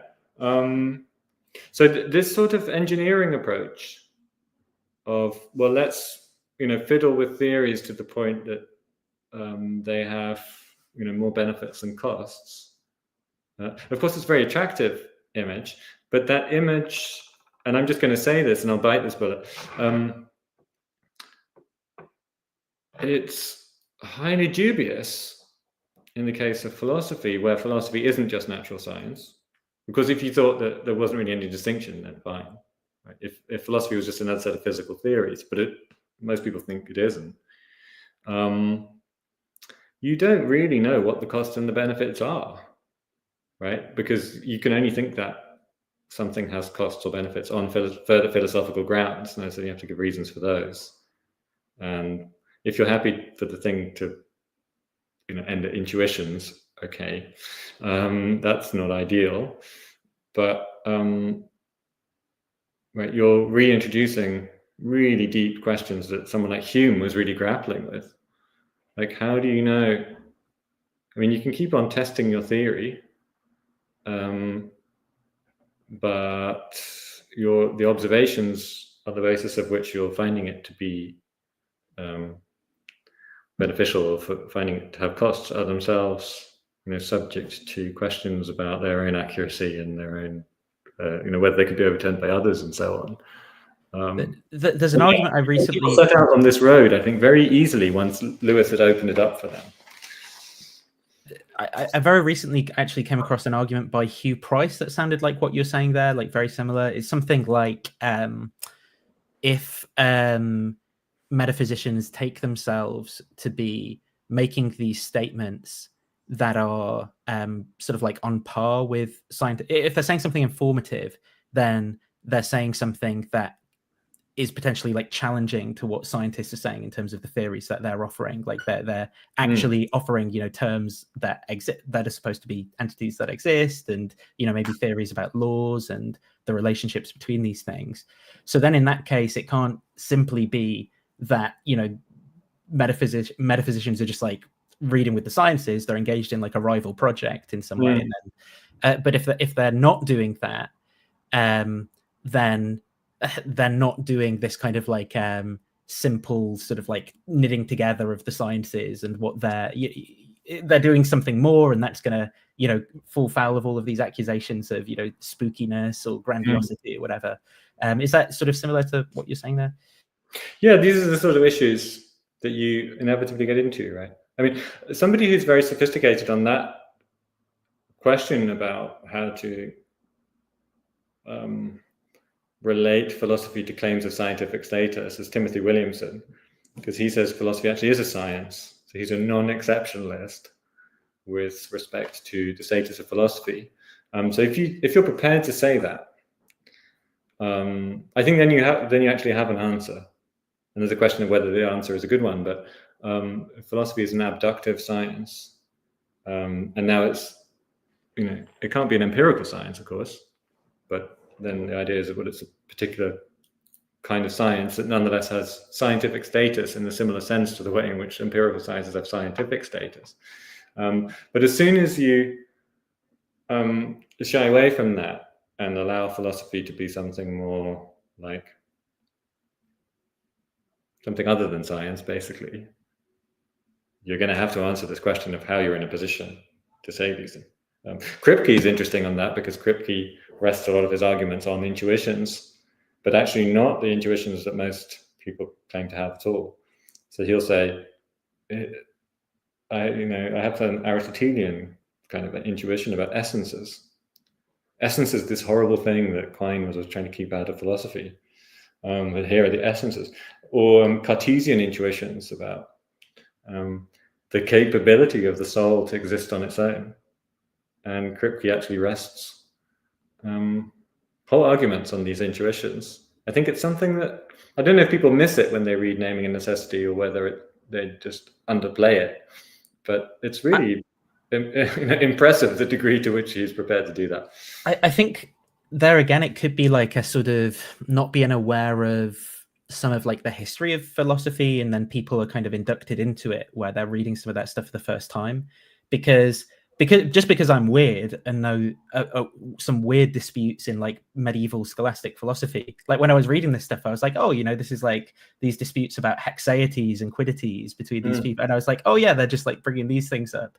But that is only a product of, I suppose, luck that I had that weird interest and read around that stuff. And I think probably a lot of people, they like, this is actually the first time they come across philosophy is reading those things. So like, well, this is the norm and we progress towards things, so it must be the cutting edge. And so they just kind of uncritically adopt some of these things where they're at, I guess. Yeah, I mean, just to add one thing about Naming and Necessity, it's such an incredibly unusual event, those lectures, which Richard Rorty, I think rightly said, turned analytic philosophy on its ear. And there's something really odd about the way in which Kripke's message was accepted by so many people, because it's deeply unanalytic in a certain way. And it shows you something about the adaptability of analytic philosophy, that it was able to absorb much of what Kripke was doing when it was really going against, you know, to take one thing, you know, the prohibition against talking about essences. How did he make that acceptable? It's quite yeah. And so, I mean, I think going on in all of this as well is the thing I mentioned about the representational stuff, because if people have, I don't know, this uncritical kind of emphasis on propositions, correspondence, and representations, then if there is a way of talking that's like, there is some possible world in which blah, blah, blah, then people, you know, begin to think in those terms, in terms of the structure of the world and stuff. But I guess the main thrust then is that a lot of the stuff you just talked about sort of leads analytic philosophy into this place where, you know, it kind of is engaged in speculative metaphysics again, which is what a lot of the kind of initiators of analytic philosophy are sort of opposing or reacting to. And there's kind of like an irony there. Is that one of the main things you want to get across as well? Yeah, I mean, I was interested in just trying to explain in some sense how metaphysics could come back in the way that it did. And I think, yeah, curiously, the history of modal logic plays quite a big role in that. And that history is in turn in part a social history, because it's a history of people sort of going against going against the mainstream for a variety of different reasons, but to do with their backgrounds. I mean, Marcus, somebody who actually was, so she was a radical. Well, I don't know. As a child, she was radicalized. She went to a group called Marx for Tots in Brooklyn, New York City, and was someone who very much went against the grain all her life. Kripke, from a very traditional Orthodox Jewish background, with a very different, I think for that reason, probably very different educational formation, and so on. There's many things to say about that. I realize I'm doing a terrible job in terms of time. I've got 2 more questions to get through. So the next thing to talk about then, so we talked about modal logic and how that leads to this kind of revival towards the thing that analytics are trying to get away from. But I suppose a theme through all of this is that there is a particular method that makes appeal to, I don't know what it's even supposed to be, a thing called intuitions that are a way of getting at truth. Could you explain what that is? Yeah, well, intuitions, I think, are just where arguments run out. So, and then there's this sort of,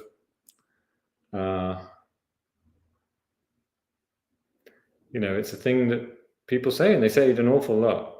And people in analytic philosophy seminars are, asking each other what their intuitions are constantly, which is quite striking once you notice just what a role that plays. I suppose there are 2 sort of main places where I think of intuitions coming in, each of which I find quite troubling, and in similar ways, because I think there's a sort of dogmatism. And by dogmatism, I just mean, saying things that aren't themselves then argued for. And so one way to entitle ourselves to things that aren't argued for is to say they're self-evident. And I think intuitions can be recruited for that role, although that I have a particular intuition doesn't of itself really seem to imply that you should find it self-evident. It's my intuition. I can try and get you to have the same intuition, but how do I do that? All sorts of ways in which I might, but not all of them sound necessarily truth-preserving, let's say, right? So the 2 areas are metaphysics, which we've been talking about, where there's this return of grand speculative metaphysics, in the sense of, to use a phrase from Plato that analytic philosophers like to use, carving nature at the joints. Determining the fundamental constitution of reality. And then when you ask the question, but what are your methods here? Tends to turn out the methods are not natural scientific. In some cases, some that we've discussed, they are. But well, in some cases, there's a kind of deference to the natural sciences. So, for example, Lewis's physicalism, I think, is a case of this. But on the whole, the idea is, well, it's not a natural scientific inquiry, it's an armchair inquiry. And now, what does it rest on? Well, ultimately, the intuitions of the inquirer. And that seems to me just utterly shocking. How is that allowed after, Kant and Hegel and all the places that philosophy has been on its trajectory, to just allow in kind of, what seems to be flagrant dogmatism? It says, well, these are my intuitions, that's it. You're going to have to accept them.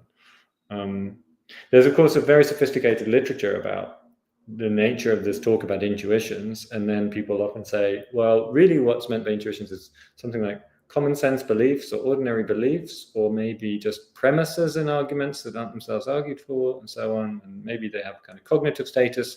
I suppose the idea behind emphasizing that is to say to people perceived as kind of having a silly misconception of what intuitions might be, well, it isn't just some feeling. Okay, it isn't just some feeling, but it's still, if you say ordinary belief, there's still a question about how did that person get that ordinary belief, and what is it? Is it just a free-floating thing? Why should I accept that? So that's one area. And the other area is ethics, where intuitions are used in various ways, but one way is in first-order ethical discussions. So, for example, discussions of the trolley problem, the famous problem about, am I permitted to kill one person in order to save 5 that I would otherwise kill? And then all these different permutations of that basic scenario. Those permutations are often used as so-called intuition pumps, and those intuition pumps are supposed to tell us what our sort of deeply held moral convictions are.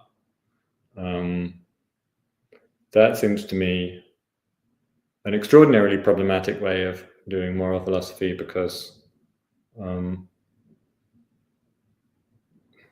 one thing, there's the status that's given to the intuitions as sort of unquestioned, and they belong to this pronoun, the first person plural, the we of the philosophy paper. So we tend to think, well, okay, but what about the students that you ask about some trolley problem and they say something completely different? How are we going to adjudicate between those different intuitions? How do you adjudicate between intuitions? This seems like a kind of completely quixotic project. But the other thing, of course, is that the thought experiments themselves, which are used to elicit these intuitions, are, as many people have pointed out, they're very crude and abstract, but they also don't seem to be very good models of ethical thinking. So something which I came across when I was writing the book, a paper that I really liked and that I thought was very thought-provoking, was a paper by Cora Diamond, Vickensteinian philosopher. I can't remember if I mentioned this already last time we spoke, actually. I'll tell you if it's ringing any bells. So Diamond just says something like, well, she says lots of things, but she says, ethical thought is precisely the kind of thing in which people have to use their imagination. I think, I think you may have mentioned this. Yeah. So if you want to look at someone who's good at ethical thinking, it's someone who raises lots of questions and who's open to all kinds of possibilities. It's not the person who says, oh yeah, this is a case of, this schema. Let me apply, schema A and calculate and find the right answer that way.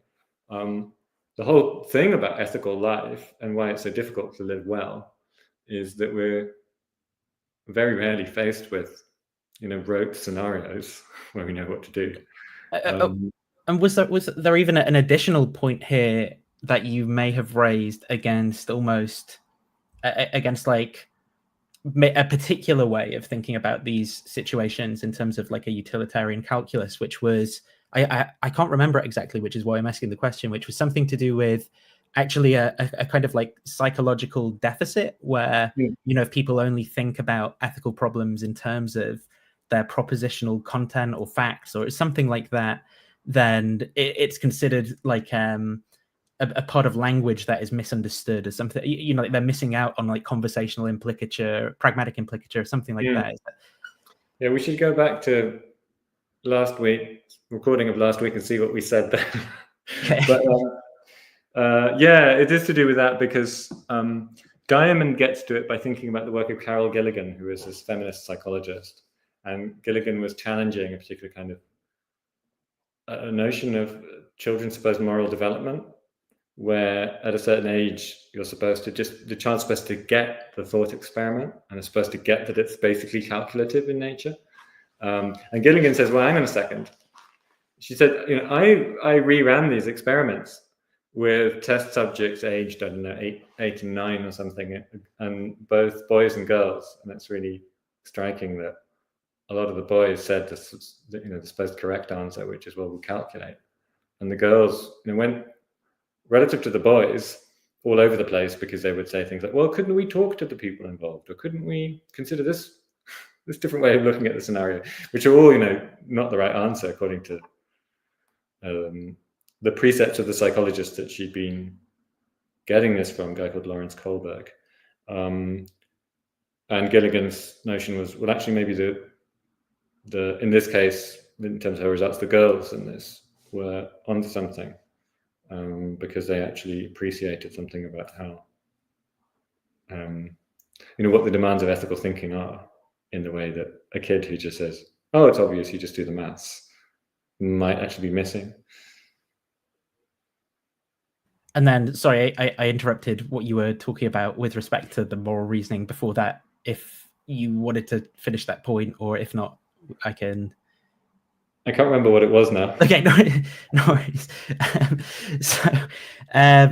So with respect to these intuitions as well, you bring up the experimental philosophy movement, which attempted to, I suppose, empirically investigate some of these intuitions and whether that collective pronoun, the grand we, whether or not non-philosophers did share or would produce the sorts of verbal reports, I suppose, that philosophers would produce when faced with the same scenarios. Do you want to briefly just talk about that stuff? Yeah. So to me, experimental philosophy is a sort of corrective. I mean, only very limited corrective, because the only thing it corrects is the notion that we just know what people think. And I think it was great that experimental philosophers went out and asked people what they think, and it turned out to be completely different from the expectations that philosophers have tended to have in these papers that they've been writing for all these decades. Right?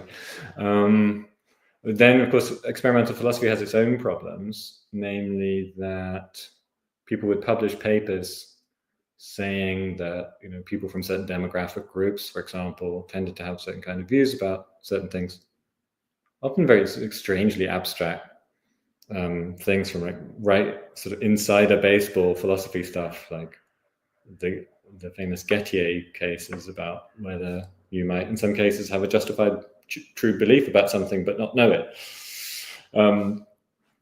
And the problem was that then people would rerun the experiments to get completely different results,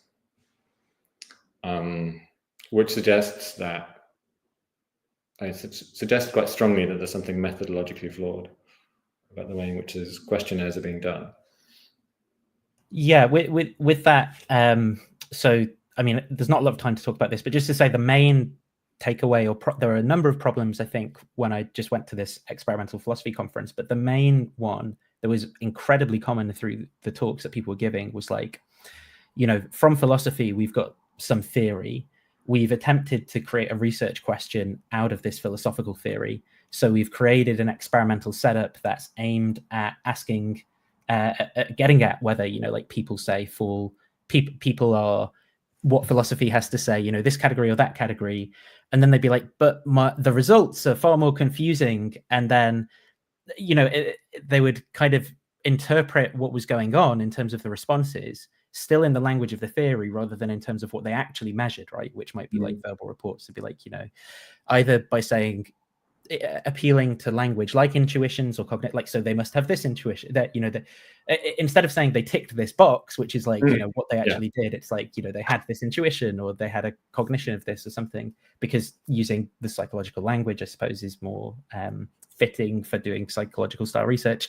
And yeah, like often it seems to be the case that if you kind of, you wouldn't be so puzzled if you actually just questioned the theory you were operating with. If you said, actually, no, this theory is probably wrong, and we should just recast how we think people conceptualize the world in terms of how non-philosophers think, like a linguistics project, right? That just kind of maps out all of the language and defines at a particular point in time, I suppose, what words mean in terms of all of these different uses, rather than, beginning with a theory, because then you have to be able to challenge and undermine the theory. And then that, basically 80% or so of these problems, it seemed to me, would kind of go away if that happened. And I think that it was interesting because, those criticisms are sort of there in your book at the same time in a certain kind of way.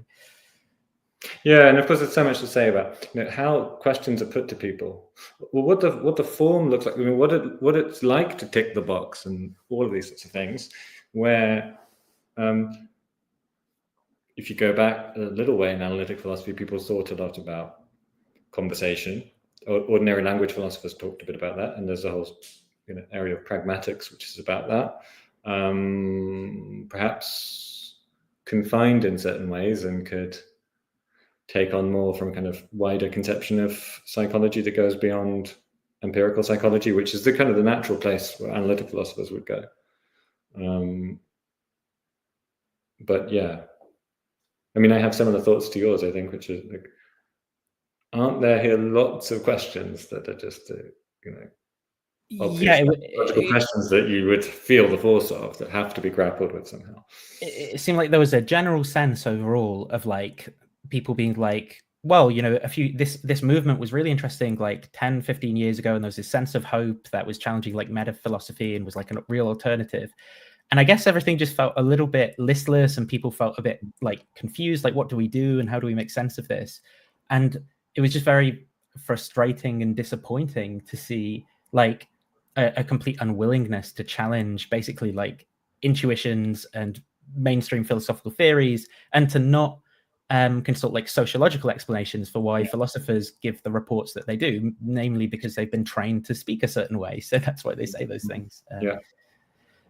So the last question then is, and can't possibly do the whole chapter justice with this question, but you talk about decolonizing philosophy at the end of the book, and there's a sort of series of different things that you talk about, which were attempts to put more of an emphasis on things that I suppose analytic philosophy had been kind of like blind to. And you also talk about how those things have related to analytic philosophy been shaped by it, and then maybe sometimes even like reabsorbed, those things have then been like reabsorbed into analytic philosophy in a kind of like pasteurized way. Could you discuss what you mean by decolonizing philosophy and talk about a couple of those things? I really like the word pasteurized. Yeah. Well, so there were three things, I guess, that I talk about in the chapter. The first of which I talk about in a very cursory way, which is analytic Marxism. We maybe don't need to go too much into that, except to say there was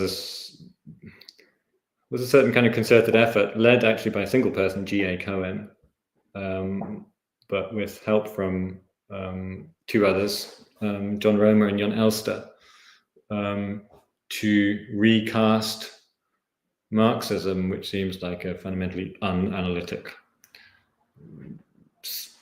set of traditions of thought, recast in an analytic vein, which has very curious sort of distorting effects, I think, on Marxism. And then, but the two ones that I give much more attention to are feminism and critical race theory. And they have really distinct histories. But they, as I understand it, the two things happen at roughly the same period. And by two things, I mean the creation of analytic feminism, which was a new thing in the early 1990s, and the creation of critical philosophy of race as a sort of modified version of critical race theory. And so the case of feminism is interesting because within analytic philosophy departments, there had been people who were feminist philosophers for quite some time. In the 1980s, there was a lot of debate about questions like the objectivity of science or the objectivity of reason and how that related to arguments in feminist thought. And there were people in analytic departments who were interested in those questions, who had to more or less sort of stick their necks out of the sort of analytic philosophy department window in order to engage with something that was considered kind of to be beyond analytic philosophy, which was this thing, feminist thought, because feminist thought, of course, had been in the universities going for a very long time, outside of analytic philosophy. It was just something which analytic philosophy kind of couldn't, sort of constitutionally couldn't cope with. It wasn't something that it could work with, partly because of the emphasis on questions about objectivity and so on, which just seemed like they seemed like they would have to be a diversion from the basic way in which analytic philosophers approached things. And that changes really interestingly in the early 90s. And so even earlier than that, of course, there were people who were philosophers who were interested in feminism, and they had to stick their necks out even much, much further. So during the so-called Sydney disturbances, when the department at Sydney split, some of this was over feminism. And to be a feminist was to be a certain kind of radical who was a completely intolerable to analytic philosophers. But then by the early 90s, that situation changes through a set of quite specific developments. And so the key figures in this are two philosophers called Sally Haslanger and Ray Langton, who meet at Princeton at a time when the Princeton department is probably the leading department of analytic philosophy in the world. And they begin to work, each of them, on projects that sort of converge quite a bit on what you might call kind of feminist philosophy of language, where a lot of the interest, especially in Langton's work, is in the discussion of pornography in terms of speech act theory. And the general tendency of the general philosophical position is to find or to support feminist arguments against the proliferation of pornography. So one thing that's interesting about this period of the 90s is it's also the beginning of third wave feminism, which is very much going in a new direction, let's say, on those topics, right? So you get sex positive feminism emerging in this period. You also get the emergence of queer theory in a really big way in the academy. So, but the analytic feminism is kind of connecting to this earlier period of kind of second wave feminism, where the key figure is a certainly self-described, actually radical Marxist feminist, Catherine MacKinnon. And MacKinnon's set of interests, I think, do quite a lot of explaining work in terms of how analytic feminism could happen, because MacKinnon was a lawyer in the United States, and as an activist who's working closely with Andrea Dworkin against pornography and the distribution of pornography, she was interested in this particular project, which was a legal project, to create a set of civil ordinances, which were proposed in various cities in the United States and in Canada, versions of it, where the idea was that women could take pornographers, people who produced pornography, to court in a civil suit on the grounds that pornography was a harm to them. And because in the United States, pornography is considered a form of speech under the law, due to a whole sort of traditional set of debates about the right of pornographers to express themselves. All of this was couched in terms of the way people spoke and whether or not women were silenced in some way by the experience of living, just being in a society in which there's all this pornography being consumed and in some sense inflicted on women. And so you get this very specific set of debates about speech acts and precisely how they operate. So you have that going on in Haslanger and Langton, and then in a third feminist philosopher I discussed, Miranda Fricker, who's actually much less keen on MacKinnon. You get something else, which is it's again a modification of what had been a Marxist position, which is a kind of standpoint epistemology for feminism. And the idea there is that women are in a particular epistemic position when it comes to things like not being taken seriously, and the whole set of interrelated kind of practices and ways of relating that Fricker analyzes in great detail. And what all of this work has in common is that in the end, you get quite technical, detailed discussions of various sort of mechanisms by which phenomena that feminism as a movement is trying to counteract and find ways to theorize in order to counteract and so on. Described in great technical detail, but something of the force of feminism as a radical political movement, at the very least, sort of retreats into the background. And I think something I found very striking about Fricke is that as she sort of develops across her career, you get a tendency to appeal to kind of Wittgensteinian, a Wittgensteinian we as the kind of the subject. This becomes sort of the subject of feminism. So as opposed to what feminists, have sort of tended, the way feminists have tended to speak in their writing, which is, we is reserved for women, conceived in whatever way, but there's a subject which is the subject of feminism, which is a radical subject that's trying to counteract something else. You get a sort of flattening of that, where what matters is a certain kind of societal consensus that's not it's not focused on women anymore in the same way, even though it's focused on the mechanism, very complex mechanisms by which women might be taken seriously as knowers, or they might have their capacity to develop themselves as knowers compromised preemptively and so on.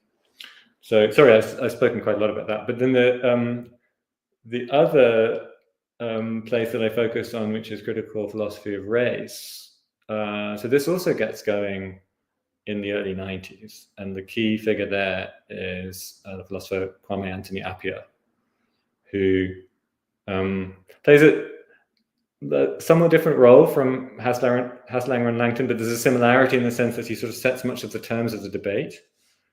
And what you get with critical philosophy of race is that you get the transformation of a tradition which had been very much an activist tradition, based on, for example, a tradition of legal storytelling, which is giving people who have been what one might call victims of the law because of their race or their racialized position, a voice in which they get to actually be heard.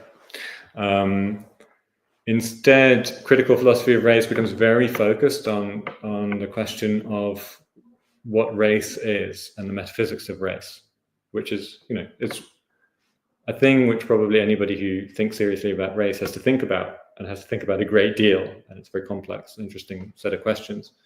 But it's curious that that became, in a sense, the leading question, in a way that it isn't at all in critical race theory as a tradition. And then there's this figure who's very important, Charles Mills, who sort of continues to fascinate me because he's someone who sort of is on the edge. He seems to me sort of on the edge, always of a kind of radicalism in one way, and then he has this very strong attraction to liberalism as the place that he sort of always wants to return to. So there's a kind of moment in Mills which is, but can't we have, what the liberal ideals are all about, securing the good of universal humanity? But can we just not do? Can we get across the racialization that's always been sort of mediated through? And could we have, a sort of restitution of liberalism? So the centrality of Mills as someone who I think is ultimately an analytic philosopher, and who's very much at home in analytic philosophy, and is someone who's amenable for those with that training to think about when they think about race. I think that has sort of, it's had a really significant shaping effect too. So I guess that we want to know then about how is it colonizing, of what are inherently kind of decolonial efforts, and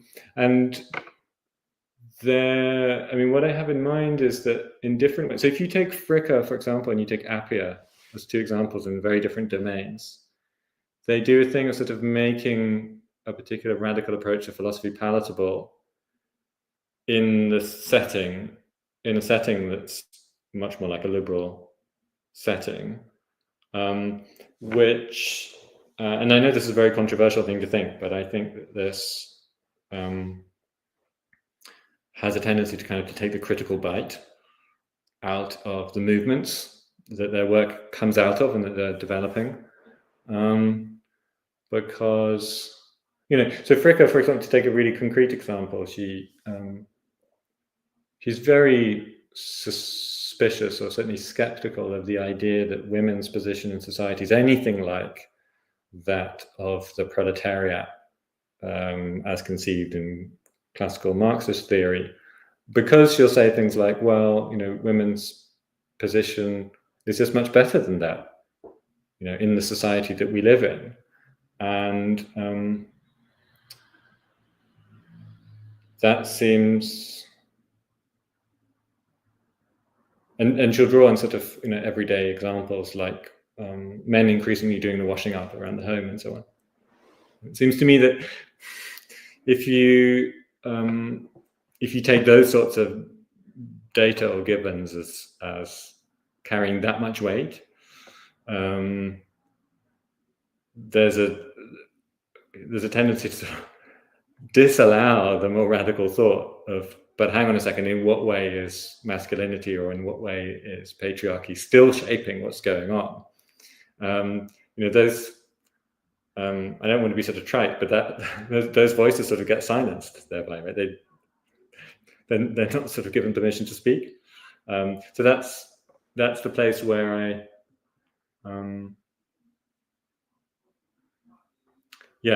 where I have sort of quite deep skepticism about where the analytic appropriation, appropriation is maybe, I'm not sure I'm entitled to just call it that straight off, but this, let's say, analytic engagement with and analytic transformation of those discourses. I think there's a real danger there of them being having their sort of critical force diminished in a really troubling way.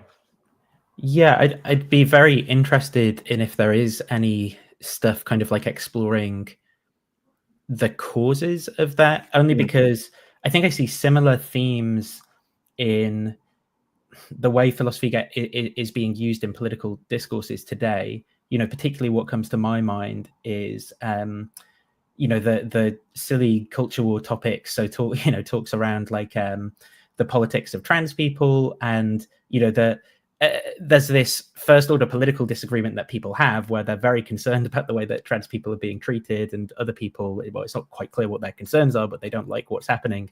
And it all gets kind of degenerated into this dispute around defining the term woman. It's like, well, what is a woman? Yeah, and it just gums up the works and takes all of the wind out of the sails of people who are concerned about things that might be happening politically that are very bad. And I think I've seen the same sort of thing happening with like concerns around whatever you want to call it, very far right authoritarian politics. And then whenever the word fascism gets used, it's like, well, now we need to have a semantic dispute about the word fascism while all these terrible things happen in the background. It's like, no, but the works have been kind of like gummed up and everything gets sort of, I don't know, you have a very polite debate to be had. And it's like, there's some weird things going on there. Yeah, I'm glad you reminded me of that, because this issue about definition, this is something I touch on in the book. So Haslanger actually, there's a passage in which she does it for both women and for racialized subjects, and you get a set of necessary and sufficient conditions, right? You get it. I remember in the book actually with a DF, and so you have this whole block of text which tells you what a woman is, and a block of text which tells you what a racialized subject is. And because she takes the definition of woman basically from McKinnon, I mean, I can't quote it verbatim, but it's something like, a victim of a certain kind of brutalization. McKinnon has this very, very stark picture of the oppression of women, and a very stark picture of women is sort of defined in terms of what's done to them. And so Haslanger takes this over, and it creates all sorts of problems down the line in terms of, what happens if you really stick to this definition.